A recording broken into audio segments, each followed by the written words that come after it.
देखिए, मैं सामने आया हूँ इस चुनाव में तीन मुद्दों, जो मेन मुद्दे हैं मेरे, तीन मुद्दे हैं। सबसे पहला वाला मुद्दा तो बिजली की चेकिंग का और अंडरग्राउंड वायरिंग का है, और दूसरा है सीवर लाइन का, जिसकी वजह से हर शहर में जगहों पे सड़कें धंस रही हैं। वहां तक मैं भी मोरी गेट गया था, वहां मेरी गाड़ी नहीं जा सकी क्योंकि वो सीवर लाइन से 2-3 जगह पे धंस गई। और तीसरा मुद्दा है लकड़ी के कारोबार का। और इत्तेफाक की बात यह है कि जब पब्लिक ने वोट किया था पिछली बार समाजवादी को, उन्होंने ही ये परेशानी लोगों पे मुसल्लत करी। जो अंडरग्राउंड वायरिंग है और बिजली के जो मीटर बाहर लगे हैं वो भी आजम खां की देन है, जो सीवर लाइन है वो भी आजम खां की देन है, और जो लकड़ी के कारोबार को रोका गया, वो तो छोड़िए जिसके पास लाइसेंस नहीं थे, लेकिन जिसके पास लाइसेंस थे वो कारोबार रोका गया, वो भी आजम खां की देन है। मैं यहाँ से विधायक नहीं रहा हूँ कभी, लेकिन 2008 में भी ये चीज़ हुई थी। कई बेगुनाहों को के खिलाफ FIR दर्ज हुई, कर्फ्यू लगा बिलासपुर गेट में, बसें जली, उसमें मैंने वो ख़त्म कराया था। मैं यहाँ का विधायक नहीं था, मेरी जिम्मेदारी नहीं थी, लेकिन वो मैंने कराया। तो ना होने पर जब मैं लोगों की मदद कर सकता हूँ और लोगों के साथ खड़ा हो सकता हूँ, तो जब जिम्मेदारी मिलेगी तो फिर तो कोई प्रॉब्लम ही नहीं होगा। मैं तो हमेशा 24 घंटे यहाँ रहूँगा। चुनाव करीब है, टिकट को लेकर मारामारी चल रही है, तो ये रामपुर में आप बार बार कह रहे हैं मारामारी, मुझे तो कोई मारामारी दिखाई नहीं दे रही। हर दौड़ में मेरी देखिए, मैं सीधी सी बात करूंगा, मैं अपने रामपुर 37 रामपुर की बात कर रहा हूँ, यहाँ कोई मारामारी नहीं। और पार्टियां क्या करी हैं वो जाने। मियां, उत्तर प्रदेश की कानून व्यवस्था पे क्या कहना चाहेंगे? कानून व्यवस्था तो मेरे ख्याल से समाजवादी दौर में सबसे बुरी थी। कानून ही नहीं था रामपुर में, कहाँ कानून था? यहाँ कानून था। हर इंसान, हम लोगों को पहले अपना घर देखना चाहिए। बाहर आप झांकेंगे जब आपका घर महफूज रहेगा, जब घर ही महफूज नहीं है तो बाहर आप क्या झांकेंगे कि बाहर क्या हो रहा है? और औरों के ऊपर उंगली उठाने से पहले अपनों को देखिए। कब्रिस्तान आजम खान ने खोदे, मदरसों के ऊपर JCB आजम खान ने चलवाए, गरीब लोगों के घर आजम खान ने तोड़वाए। पहले आप अपने घर को तो देखिए, बाद में बाकी यूपी की बात करिए। मौजूदा यहाँ कोई कानून नहीं था। 2012 और 2017 के बीच में जो 5 साल गुजरे, रामपुर के इतिहास के सबसे बुरा दौर। और ये तो अल्लाह का निजाम है। आज जो माहौल, आज जो वो सीतापुर के जेल में है, जिस CO सिटी ने लोगों के ऊपर फर्जी मुकदमे लगाए, पुड़ियों में रखवाया, पता नहीं किस किस चीज में रखा, उसी जेल में वो खुद गया। तो अल्लाह का निजाम है। हर इंसान का इंसाफ इसी दुनिया में होता है। तुम जुल्म करोगे, तुम्हारे साथ भी जुल्म होगा। आज जो परेशानी का सबब है, और अगर कोई सरकार भी कोई गलत काम करेगी तो सरकार को उसका खमियाजा भुगतना पड़ेगा। लेकिन मेरा जो दायरा है वो 37 रामपुर है, उससे संबंधित बातें आप मुझसे मियां, मौजूदा सरकार में महिलाएं सुरक्षित हैं क्या? रामपुर में तो सुरक्षित हैं। ये भी तो मौजूदा सरकार का हिस्सा है, या नहीं है? महिलाएं बैठी हैं, इधर भी बैठी हैं, इधर भी बैठी हैं। इस सरकार में कानून व्यवस्था भी ठीक है, जैसे आपने कहा समाजवादी में नहीं है, कहा समाजवादी में नहीं था। सबसे ज्यादा आप ये लोग तो आप प्रेस वाले हो, आप जानते हो कि गुंडागर्दी समाजवादी सरकार में होती है, उसके अलावा कब होती है? महंगाई ठीक चल रही है? हाँ, इस सरकार में महंगाई ठीक है? महंगाई केंद्र सरकार की योजना है। अच्छा, NRC में जो बेमुलविस हैं, बेगुनाह हैं, उनकी रिहाई के लिए आप क्या करेंगे, किस तरह? देखिए, NRC में जो हुआ बड़ा अफसोसजनक चीज थी।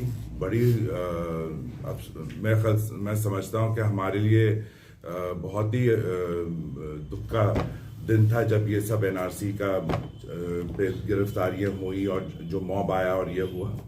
लेकिन आप ये बताइए, रामपुर में सब हैं और सब हैं भी नहीं।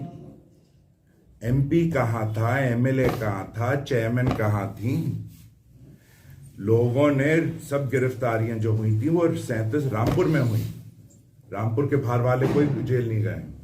तो जब यहाँ के नुमाइंदे तीनों उसके जिम्मेदार हैं, तो ये सवाल आप उनसे पूछिए उन्होंने क्या किया। देखिए, ज्यादातर जो काम होता है जिले का वो राज्य सरकार का होता है, केंद्र सरकार का बहुत कम होता है। एमएलए ही सर्वे सर्वा होता है किसी भी क्षेत्र का, क्योंकि चाहे थाना, तहसील और विभाग होते हैं वो सब राज्य सरकार के अंदर आते हैं। एक आप बताइए यहाँ की एमएलए ने एक लफ्ज भी कहा एनआरसी के खिलाफ? आज तक एक दफा भी मुंह खोला? सैलाब आया, ये तो हमारे बुजुर्गों ने बंदा बनवा दिया था तो रामपुर बच गया, लेकिन जो बंदे के उस तरफ घर थे उसमें जानवर भी मरे, घर भी ढह गए, लोगों को नुकसान। एक दफा भी क्या यहाँ की विधायक उनके घर गई देखने के लिए कौन जिंदा है कौन मर गया? उनका मुंह सिर्फ एक दफा खुला, हाय मेरी यूनिवर्सिटी, क्योंकि वो कमाई का इदारा है, उससे कमाई होती है। मैं इसी रामपुर में पैदा हुआ और यहाँ जो मौजूद है सब रामपुर के लोग हैं। जो हमें हमदर्दी हो सकती है रामपुर वालों के लिए, बाहर वालों के को नहीं हो सकती। आजम खां में नठौर का खून, तंजीम फातिमा में बिलग्राम का खून, ये क्या हमदर्दी करेंगी रामपुर वालों के साथ? इन्हें सिर्फ रामपुर में रहना है कमाई के लिए, और ये इनकी जिम्मेदारी है। आप मेरे हाथ में ताकत दो। मैं 3 दफा कांग्रेस का एमएलए बना, सरकार तो नहीं थी स्टेट में, मैंने कैसे काम कराया लोगों का? टांडे को तहसील कैसे बनाया? काम करने की क्षमता होनी चाहिए। कोई भी आए, हमें काम करना है अपने लोगों का, और वो हम किसी ना किसी तरीके से करेंगे। क्या यूनिवर्सिटी तालीम के लिए खोली गई थी या बिल्कुल नहीं, कमाई तालीम के लिए तब खोली जैसे नवाबों ने खोले स्कूल और कॉलेजेस, मुफ्त की तालीम। जिस मौलाना मोहम्मद जौहर अली जौहर का ये ढंडोरा पीटते रहते, उनको विदेश तालीम के लिए नवाब रजा अली खान ने अपने पर्सनल खर्चे पे भेजा था, स्टेट के खर्चे पे नहीं गए थे। वो दी थी तालीम। अगर यूनिवर्सिटी बच्चों के लिए होती या तालीम के लिए होती तो मुफ्त कर देते। कौन से वहां रिक्शा वालों के बच्चे पढ़ रहे हैं, ठेले वालों के, तांगे वालों के, सबसे फीस ले रहे हैं 1.25 लाख 1.5 लाख। ये क्या हुआ? ये तो एक तिजारत का इदारा है। इसमें कोई उनका जो मंसूबा था वो सिर्फ कमाई के लिए था। जो एक किराए के कमरे में रहता था, जो एक टूटी हुई लैम्ब्रेटा पे घूमता था, आज करोड़ों अरबों का कैसे मालिक हो गया? उनके बाप दादा की कोई जागीर तो है नहीं। आप बताएं, नूर महल सन 60 में उसकी आराजी वही थी जो 61 साल के बाद आज भी वही है। उसमें से वो 2 इंच बड़ा नहीं हुआ है, ना ऊपर गया है 2 इंच, ना साइडवेज गया है 2 इंच। ये होता है। मेरी जमीनें हैं ज्वाला नगर में, मेरी जमीन है अजीतपुर में, जो हमारी दादी की जमीन थी, मरने से पहले, इंतकाल से पहले उन्होंने मेरे नाम कर दी। वहां कई 100 घर बन गए। करीब 180 बीघे है अजीतपुर में, करीब 10,000 गज है ज्वाला नगर में, एक टुकड़ा 60 बीघे का एक टुकड़ा, वहां कई घर बन गए। मैंने ये फैसला किया है जिन जिन के घर बने उनको मैं टाइटल मुफ्त में दूंगा, मुझे 1 पैसा नहीं चाहिए उनसे। जो अल्लाह का दिया हुआ मेरे पास है, मैं बहुत खुश हूं। तो क्योंकि वहां रजिस्ट्रियां नहीं हो सकती, वो मालिक तो है नहीं, लेकिन मैं उनको वो टाइटल दूंगा मुफ्त।